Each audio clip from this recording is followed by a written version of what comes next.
And hurrah for the life of a country boy and a ramble in the new moon, hey. It's day after solstice. It's wonderful. Welcome. Good morning. Welcome to the home of Unitarian Universalism here in Central Washington. My name is Lynn Madsen. I'm your celebrant today. This morning, the Reverend Thomas Perchlik is our minister and our worship leader. If you're a visitor this morning, we are so glad you're here. We welcome everyone, every single person of goodwill, just as you are. Whatever body you inhabit, whoever you love, whatever your age, you are welcome here. We invite everyone to continue our communion with treats and coffee after the service. For those of you on chat, there will be room to visit in the chat room as well. You'll find the order of service for those of you on Zoom in the chat as well. Our service today concerns divergent states of mind and mental illness. How do we make sense out of these problems? How do we affirm the worth and dignity of those who struggle with mental illness? And how do we support both them and those who love them and suffer with them? And before you get too settled, if everyone will turn around and say hello to the folks on Zoom. We're so glad you're here. The announcements have been on the loop. They will play again after the service. I do want to take a moment to notice this lovely pride chain of affirmations that were written yesterday at the Pride booth. Where CUUF had a booth. Owen Barnes, thank you very much for organizing and putting all that together. He stayed up all night, I'm sure.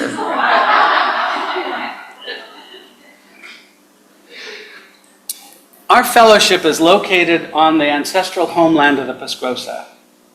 For thousands of years, the Pesquosa have lived here, making a vibrant way of life and a rich culture from the land, the beings, and the human neighbors with whom they shared it.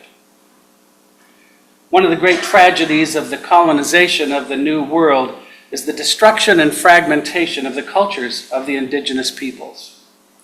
On a day when we are considering divergent states of mind, I invite you to consider how the spiritual and cultural practices of the indigenous people were viewed by the largely white Christian colonizers. What happens to a people's or a person's state of mind when their culture is shattered or destroyed? Hear now the words of Lakshtiahu, known as Planiku, the leader of the Crow tribe during the transition from the nomadic to the reservation life. When the buffalo went away, the hearts of my people fell to the ground, and they could not lift them up again. After this, nothing happened. There was little singing anywhere. The Pesquosa still live here, still practice their cultural traditions, and are still trying to form healthy, respectful relationships with the dominant culture, and still working to have their rights restored and their treaty obligations fulfilled. We have said we are going to do our part to support them. For more on the subject, you can visit our website, cascadeuu.org, under Welcome.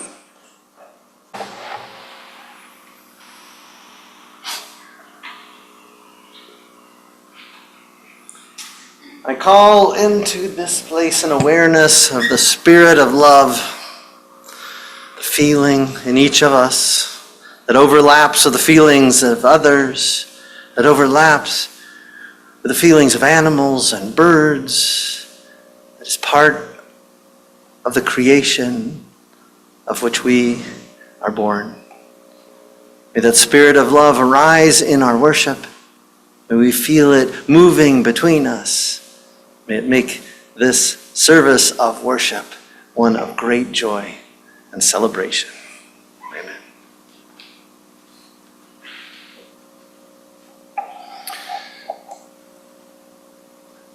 The chalice and flame symbolize our congregation gathered in principles and faith, If you have a chalice at home, please join us now in lighting it.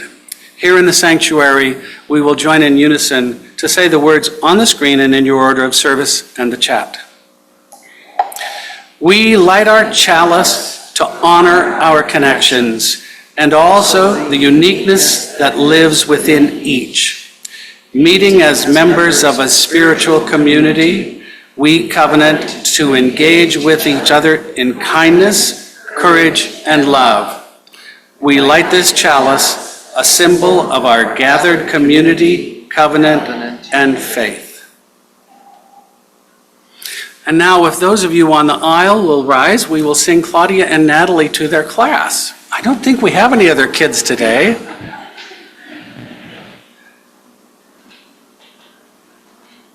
Now go with each other to find meaning in the spirit of love that we share.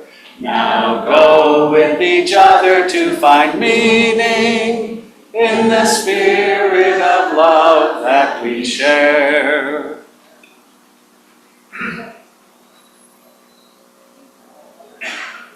The notion of mental illness is partly a political and social construct. Early in my career, which started in the 1970s, I worked at a community mental health center as a case manager, and it was my responsibility to help move people from state institutions where they had largely been warehoused for decades back into the community. And I want to tell you about two of those people.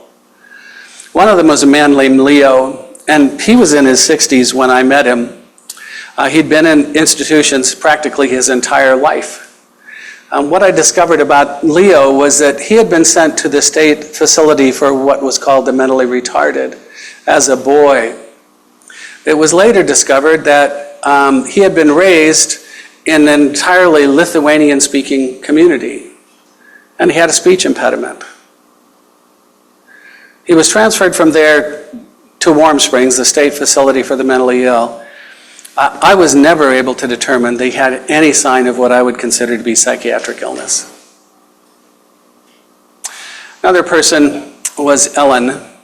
Ellen was a sweet woman. I met her. She was also in her 60s, perhaps. She had been hospitalized at Warm Springs again for decades.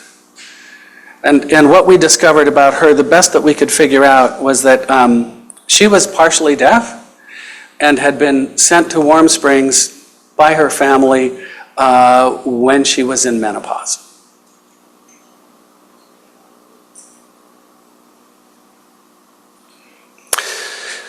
Marsha Linehan writes about folks with borderline personality disorder.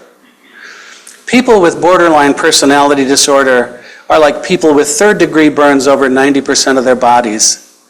Lacking emotional skin, they feel agony at the slightest touch or movement.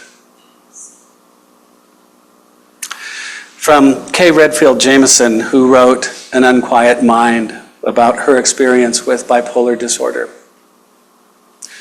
There is a particular kind of pain, elation, loneliness, and terror involved in this kind of madness. When you're high, it's tremendous. But somewhere this changes. The fast ideas are far too fast, and there are far too many. Overwhelming confusion replaces clarity. Memory goes. Everything previously moving with the grain now is against.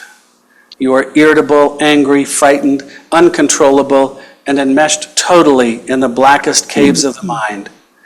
You never knew those caves were there. It will never end, for madness craves its own reality. And finally, from the homepage of the website for the National Alliance of the Mentally Ill. Thank you for loving us, not in spite of our illness, but along with our illness and all the messy, unromantic, shitty moments that it brings. For remembering that we are simply human, for pointing out the beauty in our flaws, for finding the pieces of us that our mental illness tried to hide and bringing them back to life, for showing us that there is a future even with mental illness. There is acceptance and there is love, even for us who can barely find the strength to love ourselves.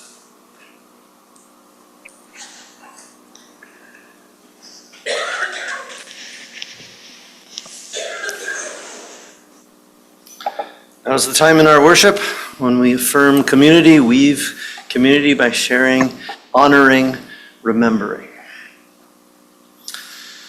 I'll take the flame down here, place it here. Each of you will have a chance to say your name and then share something from your lives that you wish to remember or honor. I will light one last candle for all the sorrows, the joys, the honoring, and the remembering that is a part of this community but go unspoken.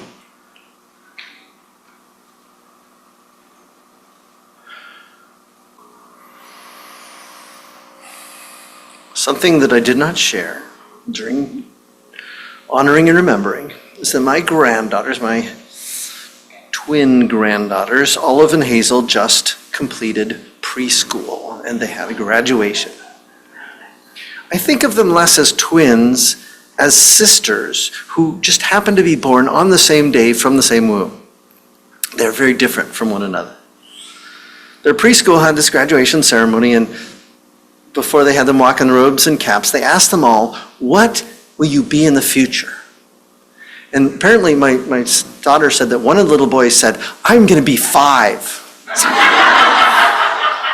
It's a birthday coming up. Now I want to show you what my granddaughters said.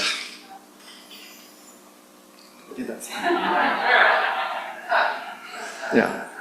Olive's one very thoughtful, disciplined. She wants to be a veterinarian. She wants to learn to be a doctor. And Hazel, she loves dragons. She knows that her grandpa loves dragons, and she wants to be one someday. I have long asserted that we are not isolated beings.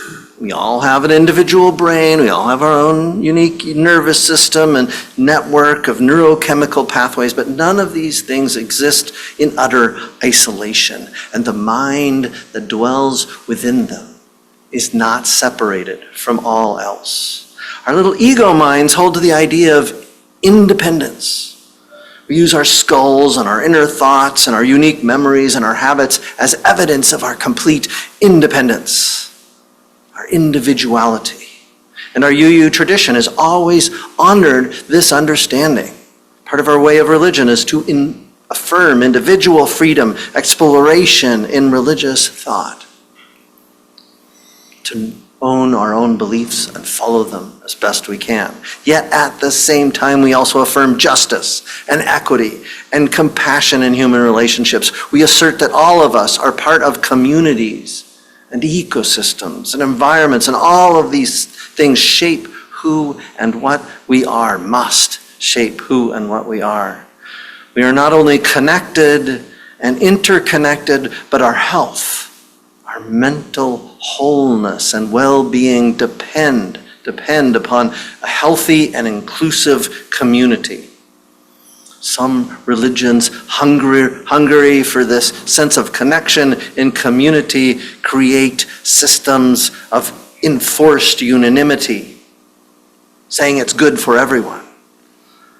However, we know that those systems often end up undermining the well-being of at least some individuals within the community. That's the whole point of the rainbow flag in our place in the Pride Fair.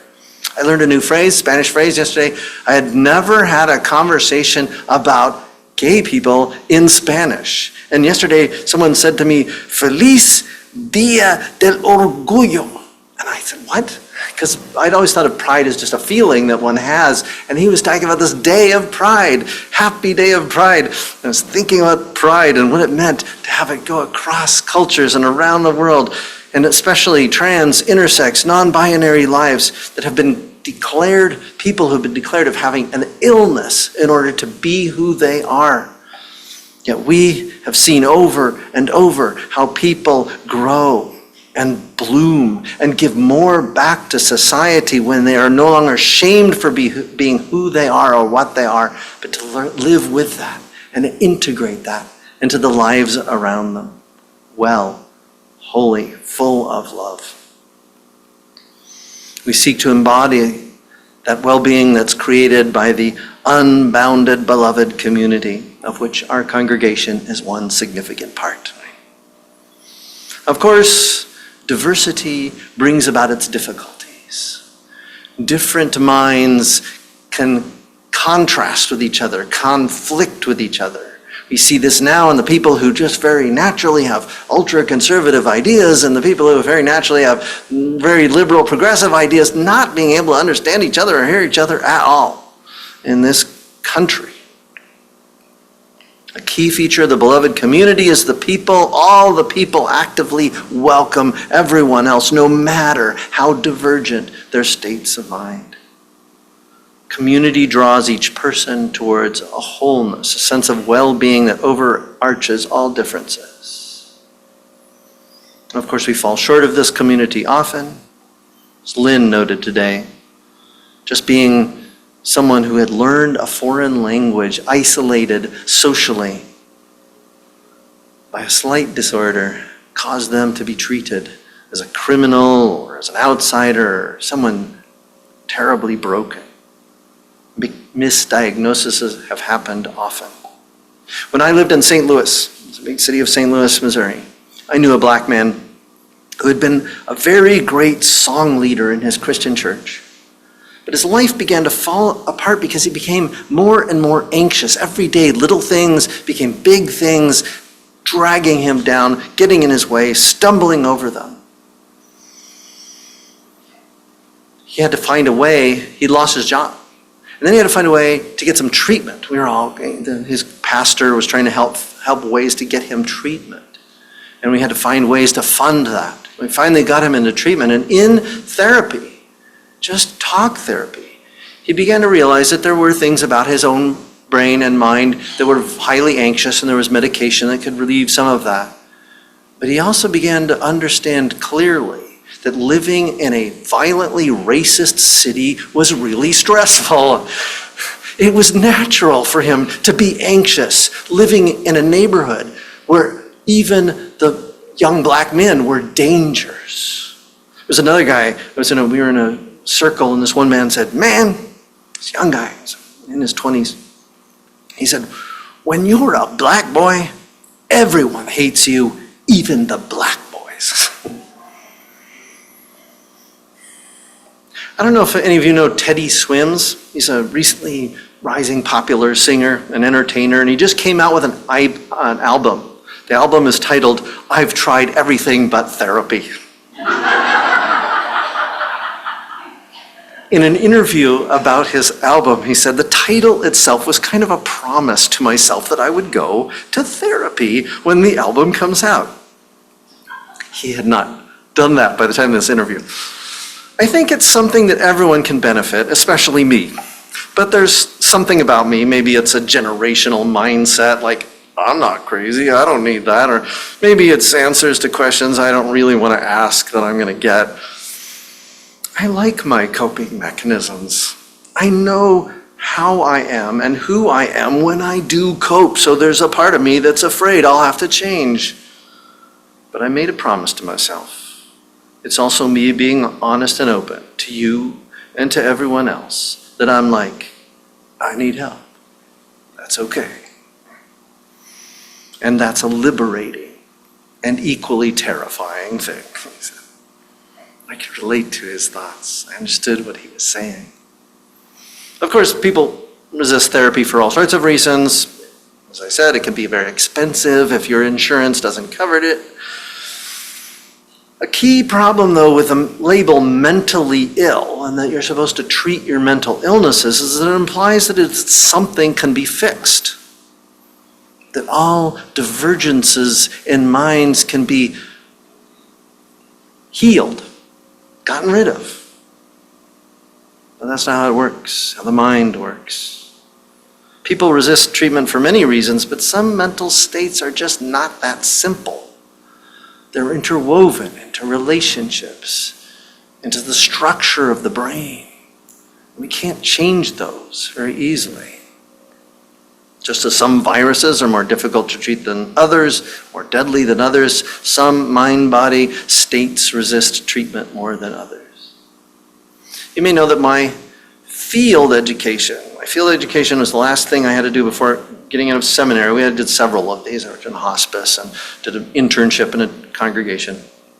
But the last thing that I did before I graduated, before ending seminary and becoming a contract minister in Laramie, Wyoming, and getting ordained, was to serve as a chaplain at Fort Logan Mental Health Center in Denver, Colorado.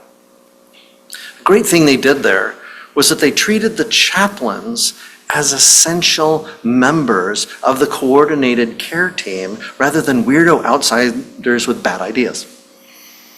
I was a part of the team. I could help. I loved that experience of working on this unlocked transition unit. Transition meant that we were trying to help people transition back out of the locked mental health unit back out into so-called normal society, right? Regular society. There was one young man with mild schizophrenia. He seemed very kind and capable. He's a big black guy. When I met him, I liked him, although he had trouble finding the right words to explain what he was thinking or saying, wanted to say. He was really good at dominoes, though. He loved playing dominoes. He would play it all day with different nurses, whoever had the time. But every month, we would release him to his family. It's part of the process of transitioning back out. We release him to the family. And the family would hold these alcohol-soaked parties all weekend. And he would come back totally messed up. He'd lost all his words. He couldn't talk anymore. He was confused. He was angry. He was frustrated. And we'd stable him. We'd create this community around him. We'd remind him and make sure he's back on his medications. And he'd become this sweet, kind, good domino player that he had been. He loved his family. They loved him, but they were not necessarily good for each other. There was another resident there. There was a woman. She told me in one of her manic phrases, she just walked right up to me and she said, "My sister sent me a kangaroo." And I said, "Oh, great." And she said, "It came in a box. It barked like a dog." And then she ran off. Total manic phase, right? A couple days later, she said to me, "The doctors tell me that I have rapid cycling bipolar disorder. And that's really weird because I don't even own a bicycle." She was a bright little mind. One day after she said that about the cycling, she was sitting on a bench outside staring at the pavement. She sat there for 2 hours. I went up and tried to engage her. I said, "What do you see?" She goes, "Pavement." So that's all you see? There was one ant, she said. To see someone dropped into that place where there's nothing left. There's no ability to even create thoughts and feelings, just emptiness and sorrow. And she would just cycle back over and over. But in all of this time that when I was able to reach her and talk to her, she never talked about the fact, the biggest fact in her life, which is that her 2 adult children and her husband never visited her. They're too afraid. They're too freaked out by how different she had become. And then there was this young, straight man. He was interesting. He was intelligent. We would have these conversations about theology and politics, but when we began the process of trying to get him an apartment on the outside, his behavior began to shift. He began using overtly sexual and violent language with any female-identified person around him. He began saying strange things, yelling at people suddenly, or saying dangerous things. One day we were sitting in a room, talking to each other. I knew we'd already gone to the little circle where the nurses were expressing concern about his behavior.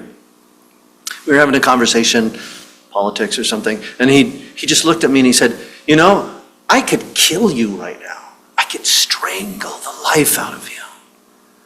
And all these thoughts ran through my head. I thought, what am I going to say? And I just said, "But you won't."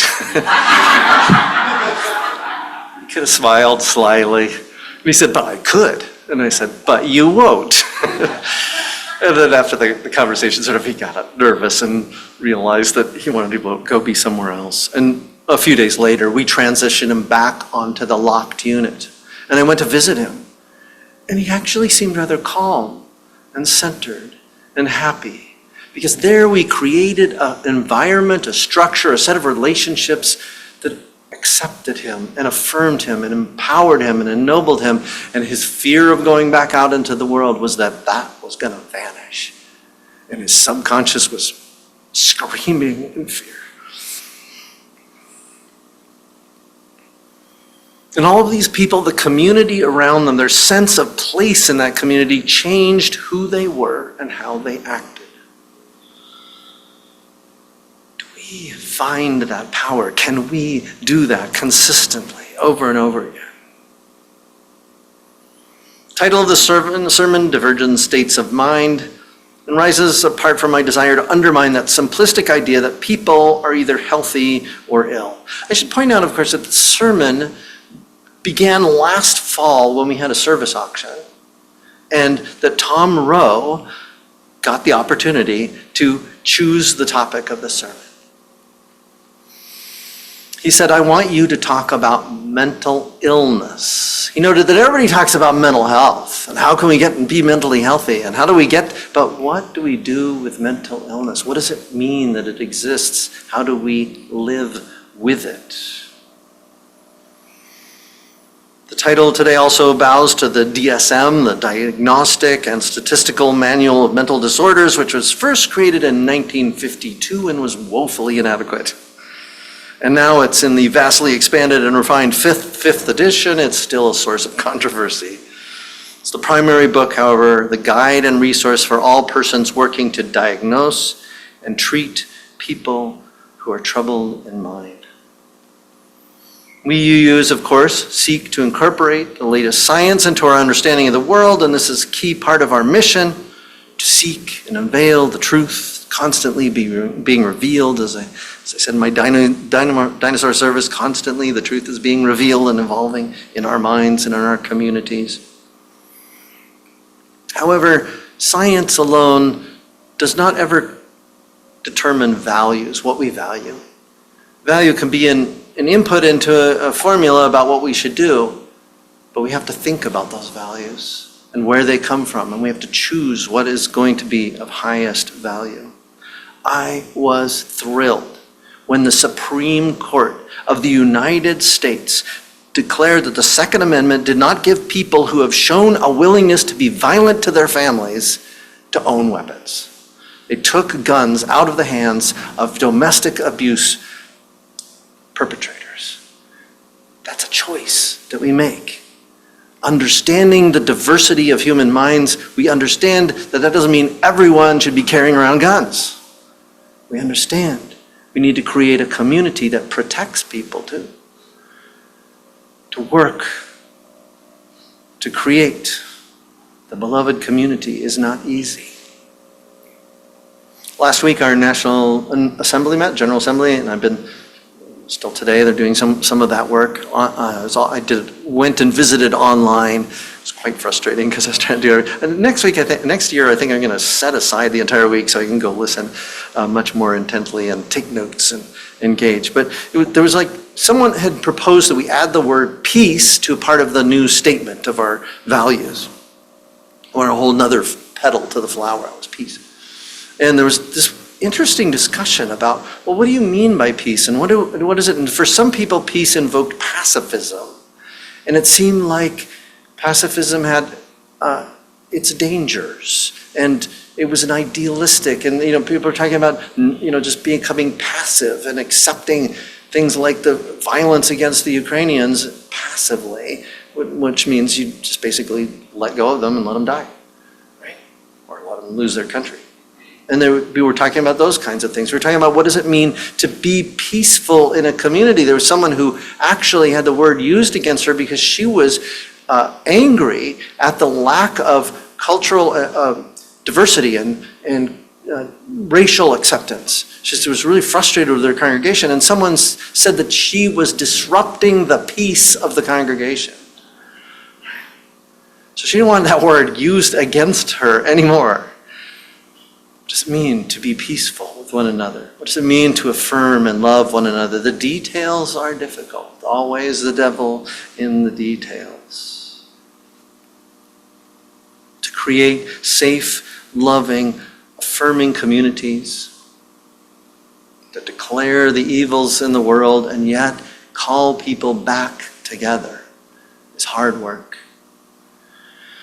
And when people have highly divergent minds, how we can connect with them, how we can understand them, how we can love them, how we can affirm their being and bring out the best. It's always a question. There's a woman named Ellen Sachs. She's a distinguished professor of law, psychology, and psychiatry. She wrote back in 2008 a biography entitled The Center Cannot Hold. In it, she describes her lifelong relationship with chronic schizophrenia.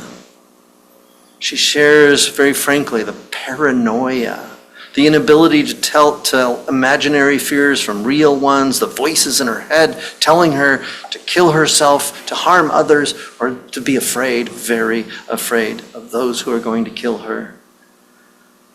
She always describes also the obstacles that she had to overcome to eventually become a highly respected professional.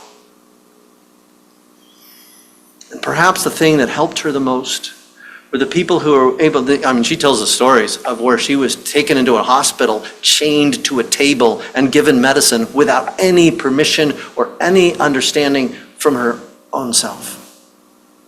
They didn't know how to talk to her. They didn't know how to get her on board. And so they just shoved it down her throats and took away all her freedoms and degraded her terribly. It became part of her psychosis and her fear. That anxiety and fear was just then intensified because she knew how human beings could treat one another. But then there were people who listened to her. Her family never abandoned her. Her family always sought to try to figure out what to do for her. And then there was one therapist who actually figured out how to talk with her, use talk therapy and medication together, and to keep talking to her about the medication and about her therapy and about what's going on in her life. And there was also some germ of resilience and determination in her that allowed her to continue her all these setbacks, go back to life, back to work, back to studies. She was an intelligent, brilliant-minded person. The same things that created the schizophrenia in her was part of the structure of a mind that was also very intelligent. So that she became highly successful. She also wrote another book called Refusing Care, Forced Treatment and the Rights of the Mentally Ill. If community is there, the beloved community, the one that affirms and understands and calls us beyond where we are, we can all grow. We can all be at peace in the deepest sense of peace, wholeness, justice, compassion, equity. Let us continue to find that society, to build it as best we can between we who love each other here and out in the world through much more than the Pride Fair, through all the ways in which we create the beloved community. We are blessed by your generosity. May your gifts make a difference in our communities through the ministries of this church. With gladness for this community, even if you are a person who loves fancy style, you are welcome here. In all the ways, in all the diverse ways that we live in this world, all the differences that we embody, let us find the oneness of love and truth and goodness. So may it be. And now we extinguish our chalice. Please join me in saying these words, printed in your order of service or on the screen. We extinguish this flame, but not the light of truth, the warmth of community, or the fire of commitment. These we carry in our hearts until we are together again. Let's form a circle. Hold